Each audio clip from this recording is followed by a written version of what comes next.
Sejam bem-vindos! Muito boa tarde, está começando mais um SBT Esporte. A partir de agora, cara, hoje não vai ter jeito. Foram 8 gols em 90 minutos, um dos melhores jogos, um dos melhores clássicos do ano. E a gente com certeza vai falar muito desse jogo hoje aqui no nosso SBT Esporte, Flamengo e Vasco. Cara, que grande jogo no Maracanã que a gente teve ontem. E claro que a gente também vai falar de muita coisa. Tem o Corinthians, que tem gente que vai sair do Corinthians, mas tem gente que tá louco para ficar. Não é isso? É isso. Tem notícia boa pro torcedor palmeirense e a gente também tem uma esportista aqui na nossa região que está sendo destaque no ciclismo, é a Wélida. E a gente vai contar um pouquinho da história da Wélida aqui no nosso programa. E você que está aí do outro lado, você pode participar com a gente. Manda aí o seu WhatsApp, 18 99143 7891. Fala aí do que você achou do clássico de ontem, fala aí do seu time. Quer fazer qualquer pergunta para mim, pro Caio, fique à vontade, a gente está aqui aberto pra gente bater aquele papo, certo? Meu companheiro sempre, só Caio alegria. Esteves, tudo bem? Beleza, graças tudo a Deus. Tranquilo? Jogaço, hein? Caraca, quem parou pra ver, e não foi infelizmente o meu caso, eu tive compromisso, mas quem parou pra Assisti ver... o jogo inteiro, fiquei louco. Ganhou a noite. Eu perdi o gol de empate, o pênalti do Pikachu, que eu estava... Eu não sei, eu saí da sala. Cara, voltei, tava 1-1, falei, caramba... E aí, e o WhatsApp só apitando, né? Um gol, 2 gols, aí virou, o Vasco virou, o Flamengo virou, na verdade, depois buscaram, foi um jogaço. Aliás, pra ver? Vamos fazer o seguinte, vamos pôr na tela. Vamos mostrar pra galera. Flamengo e Vasco fizeram um grande clássico no Maracanã. O Flamengo abriu o placar no primeiro minuto de jogo. Renier foi ao fundo, cruzou para trás, Gabigol ajeitou para Everton Ribeiro e ele mandou para a rede. O Vasco empatou aos 34. Rossi cruzou na área, Raul ajeitou e Marrone marcou, 1-1. Na sequência, o Vasco virou. Pikachu arrancou pela direita, fez linda jogada e sofreu pênalti. Ele mesmo bateu e fez. Aos 49, o Fla empatou. Falta ensaiada e a bola chegou em Rafinha. Ele cruzou, mas a zaga cortou mal e a bola acabou entrando. 2-2. Aos 7 minutos, o Vasco ficou na frente novamente. Rossi recebeu e foi no fundo. Ele cruzou e Marcos Júnior marcou. Sozinho, sem marcação. O Flamengo empatou aos 20 do segundo tempo. Contra-ataque, Arrascaeta recebeu e arrancou. Tocou para Bruno Henrique. Ele levantou e bateu. 3-3. Aos 35, o Flamengo ficou na frente novamente. Vitinho fez linda jogada pela direita. Cruzou, Gabigol deu uma casquinha e Bruno Henrique pegou de primeira. De esquerda, um golaço. 4-3. O time da Colina empatou aos 48 do segundo tempo. Ricardo Graça levantou na área. Henrique tocou de cabeça e Ribamar foi pra galera. Fim de jogo, 4-4. O Flamengo permanece na liderança, com 11 pontos de vantagem para o Palmeiras. Já o Vasco ultrapassou o Goiás e subiu para a 10ª posição. Ainda teve um quiprocó no final, mais coisa de time, aquela coisa toda. Mas o grande negócio do jogo de ontem foi que o Vanderlei Luxemburgo fez 2 linhas de 4. Todo mundo achou que ia ficar se defendendo. E não, quando ele ficava atrás da linha da bola, fazia a linha de 4. Quando ele ficava com a bola no pé, ele já fazia o 4-3-3 assim, mas abria muito rápido e a marcação ficava meio perdida do Flamengo, né? Cara, que jogo incrível. Eu vi o compacto depois, Mário, do jogo e eu percebi que teve erros de defensivos dos dois lados, né? Isso não tira o mérito dos atacantes que fizeram o trabalho deles, fizeram gols. Mas se você for olhar, o Vasco fez gol onde a defesa do Flamengo falhou, o Flamengo também fez gol onde a defesa do Vasco falhou em alguns momentos. Então eu acho, mas se a gente colocar os elencos no papel, não tem nem comparação, né? O elenco do Flamengo com o elenco do Vasco hoje. Eu acho que o Vasco mostrou uma grandeza nesse jogo que eu acho que vai dar um ânimo para o time na reta final para se manter ali. O Vasco já está em 10º e pode pensar em buscar, quem sabe, talvez uma pré-Libertadores, se engatar umas 3, 4 vitórias seguidas, a gente não sabe. Sim. Mas eu acho que o jogo ontem foi muito importante para o Vasco. O Vasco entrou com sangue no olho. A gente tem um vídeo de uma pré-eleição do Luxemburgo na internet que está rodando, que mostra que os jogadores falando... Ele falando para os jogadores, a gente não vai perder esse jogo, a gente é Vasco, e realmente o Vasco entrou ontem com sangue no olho para não perder ponto para o Flamengo, e foi isso que aconteceu. Eu acho que o Flamengo tem muita gordura para queimar, eu acho que o Palmeiras não chega, mas o Vasco se fortaleceu muito no jogo de ontem. Eu acho que foi um jogaço. Os dois jogaram muito, mas o Vasco eu acho que sai com um pouco mais, assim, um espírito renovado do jogo. Né? E ontem mostrou que o Flamengo tem erros, né? Sim. Tem alguns defeitos aí, né? Claro. E só para lembrar também a galera que está acompanhando a gente que o Flamengo não perdeu o jogo. O Flamengo empatou, ganhou mais um ponto. Quer dizer, abriu 11 do Palmeiras. E o Palmeiras já joga no final de semana. E aí vai jogar fora de casa na Bahia. Sim. E foi um jogo que não, de outra rodada, que não tinha acontecido. 34ª, né? Isso. E agora, se você for olhar, a distância ainda aumenta um pouco, né? E você coloca um ponto é um empate, já é uma rodada. Então, o Flamengo realmente está num nível que é muito difícil de chegar mesmo. Mas eu gostei muito do Vasco. Eu acho que a atividade do Vasco no jogo, o Vasco peitou o Flamengo, como poucos times fizeram nesse campeonato, né? E por ser um clássico, por ser rival local, eu acho que valeu muito a pena para quem acompanhou, conseguiu ver o jogo todo. Eu acho que terminou o jogo satisfeito ali, falando, um dos melhores jogos do campeonato. 8 gols, eu acho que sem dúvida foi um dos melhores jogos. E o Vasco conseguiu abraçar a torcida dele, né? Que muita gente fala que a torcida... Não. Sim.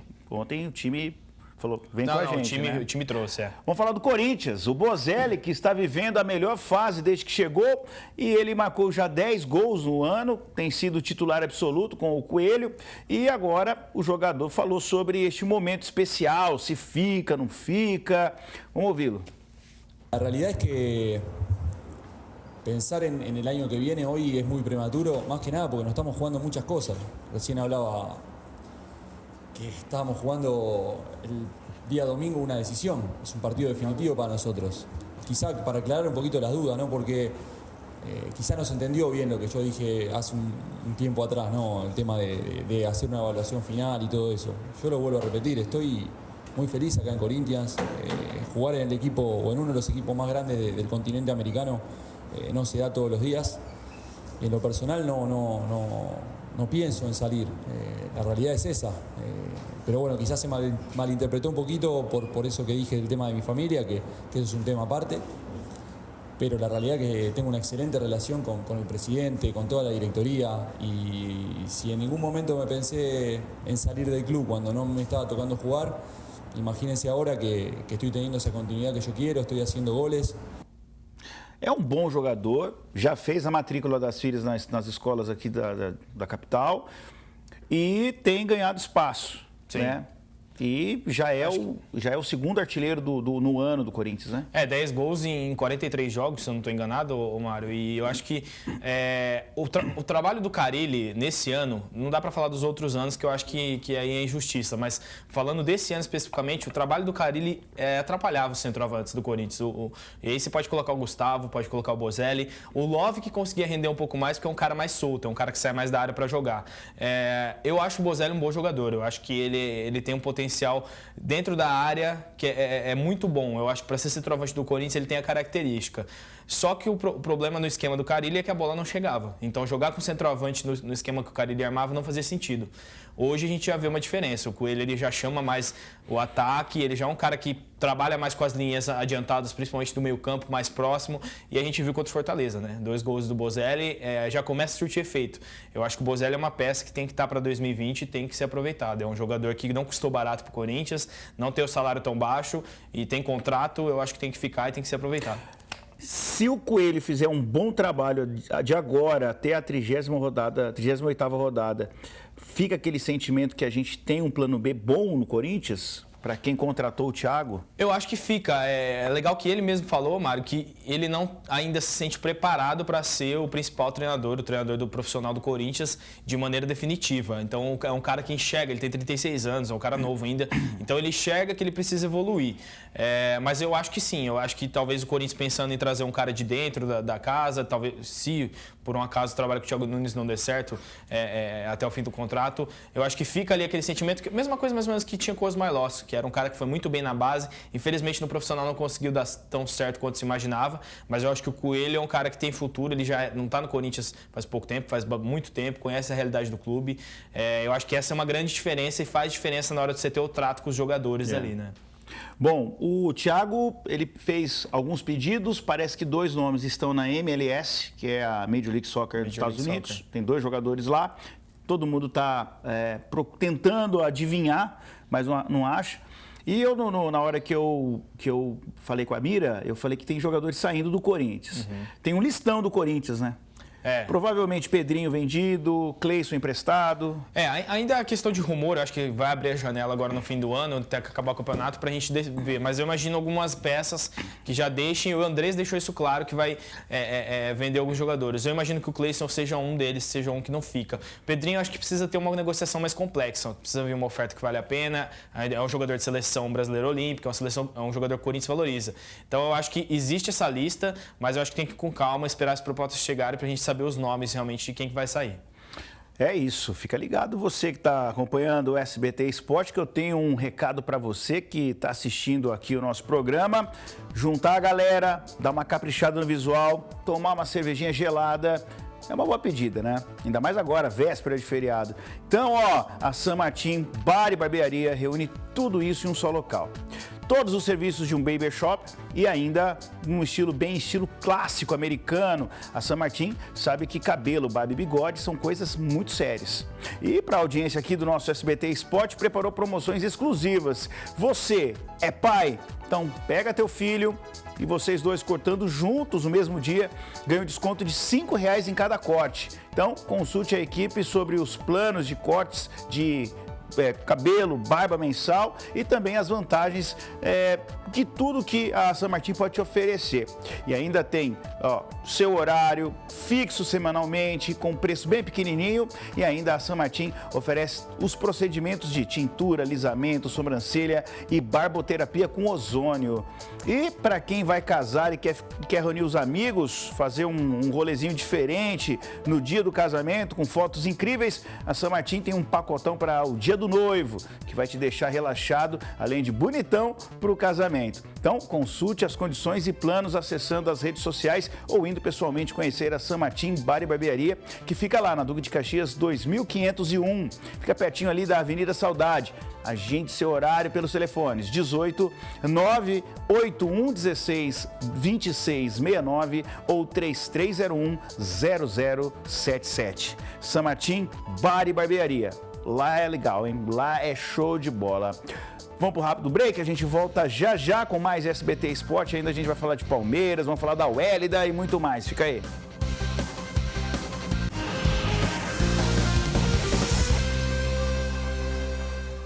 De volta com o nosso SBT Esporte, seja bem-vindo. E a gente vai ter um recado para você da AEARD, a Associação dos Engenheiros, Arquitetos e Agrônomos da região de Dracena. Olha só, para você que está construindo, reformando a sua casa ou o seu salão comercial, é obrigatório ter um profissional credenciado do CREA para você acompanhar a sua obra, para ele acompanhar a sua obra, e ele ainda tem que estar registrado no Conselho Regional de Engenharia e Agronomia do Estado de São Paulo, que é o CREA. Além disso, você deve exigir sempre a anotação de responsabilidade técnica, a ART. Se tiver dúvidas, é só acessar o portal www.aeard.org.br. São 24 anos a AEARD, que atua em prol aos profissionais, defendendo os interesses da classe e promovendo estudos técnicos e intercâmbio cultural e social entre profissionais, além também de zelar pela ética profissional. Então, acesse o site que está aparecendo aqui no seu vídeo, ou então liga 18 3821 2351. Especialista é sinônimo de segurança para sua obra e tranquilidade para você. A EARD promove a assessoria e ainda os engenheiros e os arquitetos de Dracena e toda a sua região. Então, aproveite e associe-se para ficar por dentro dos serviços, cursos, palestras e treinamentos que a AEARD promove durante todo o ano. A AEARD de Dracena é credenciada ao Conselho Regional de Engenharia e Agronomia do Estado de São Paulo, o CREA. Acesse as redes sociais da associação e fique por dentro de todas as novidades. A AEARD fica na rua Miguel do Nascimento, 1016, lá na cidade de Dracena. Estamos de volta, aliás, Dracena, belíssima cidade. Estive lá no final de semana. Cidadão, show de cara. bola, né? Dracena é show de bola. Da região, lá conheço bastante. Vamos de Felipe Melo, vamos falar do Palmeiras. Felipe Melo vai poder jogar aí os seus 2 próximos duelos, porque ele recebeu aí, foi punido, né, por gestos obscenos aí contra a torcida do Santos e tal. E aí o Palmeiras entrou com efeito suspensivo e a votação saiu aí da pauta do STJD. Como os julgamentos acontecem uma vez por semana, ele deve estar em campo contra o Bahia e Grêmio. Então, quer dizer, efeito suspensivo, a gente já sabe disso.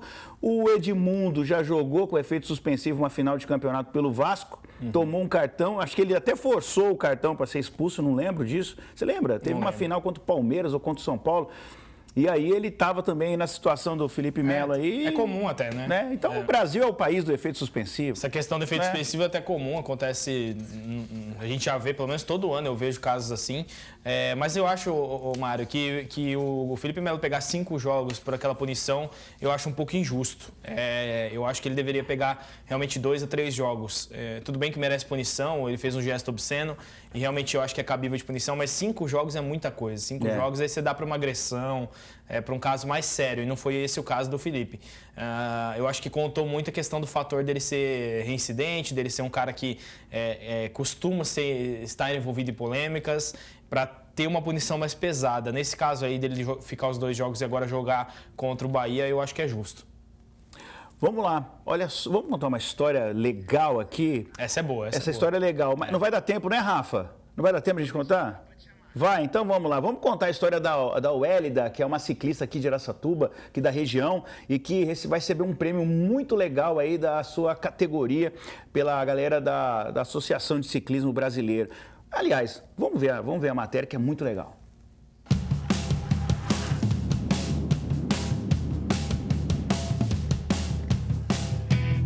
Dizem por aí que andar de bicicleta a gente nunca esquece. A Wélida não esqueceu mesmo e se apaixonou cada vez mais pelo veículo de 2 rodas. Eu comecei a treinar e eu ia para as competições, fazia quinto, treinando assim, terça e quinta aqui à noite. Aí eu falei, quer saber? Se eu treinar todo dia, eu posso ganhar, né? Fazer um segundo, um primeiro. E o que começou como algo curioso e sem pretensões, acabou se tornando um relacionamento sério. A atleta decidiu se dedicar ao esporte e fazer dele um trabalho. E hoje eu represento a equipe de Rio Claro, que foi uma equipe que abraçou esse projeto de pista, né? Nos abraçou, eu e a Dani, e a gente está vivendo isso, assim. A cidade que mais apoia hoje o ciclismo de pista é Rio Claro.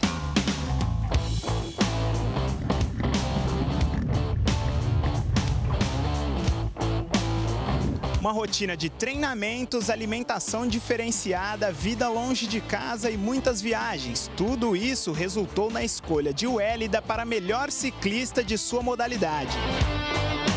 Eu sempre quis esse prêmio. Eu fui campeã pan-americana em 2017, venci todas as clássicas que tinha no Brasil. Só que eu não venci o prêmio. E aí agora o prêmio veio nessa prova de Madison, que é uma prova que eu faço em dupla. E eu fiquei extremamente feliz. Eu falei assim, nossa, que é uma noite de choro, né? No outro dia você vem, a vitória chega. Ela sumiu no horizonte, pedalando depressa para buscar o sonho. Aos 14 anos, quando ela ainda morava com a mãe, decidiu partir para a Americana para treinar no Centro de Excelência.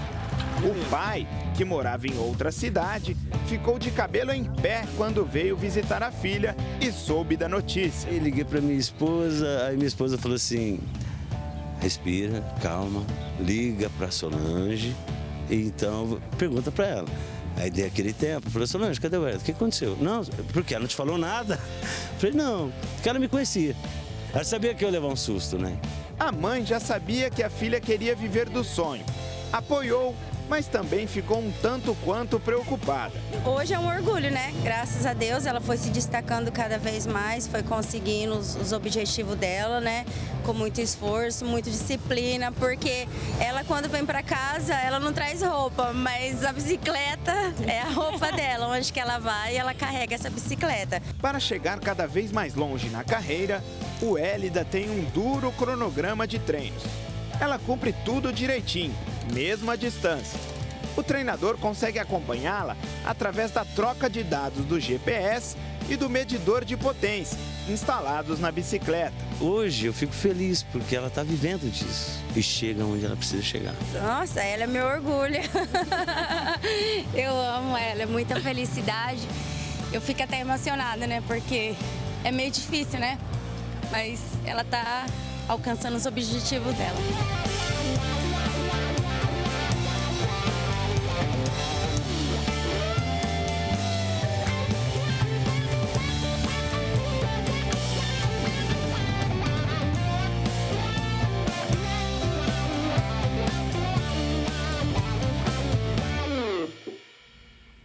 Muito bom, hein? Sensacional.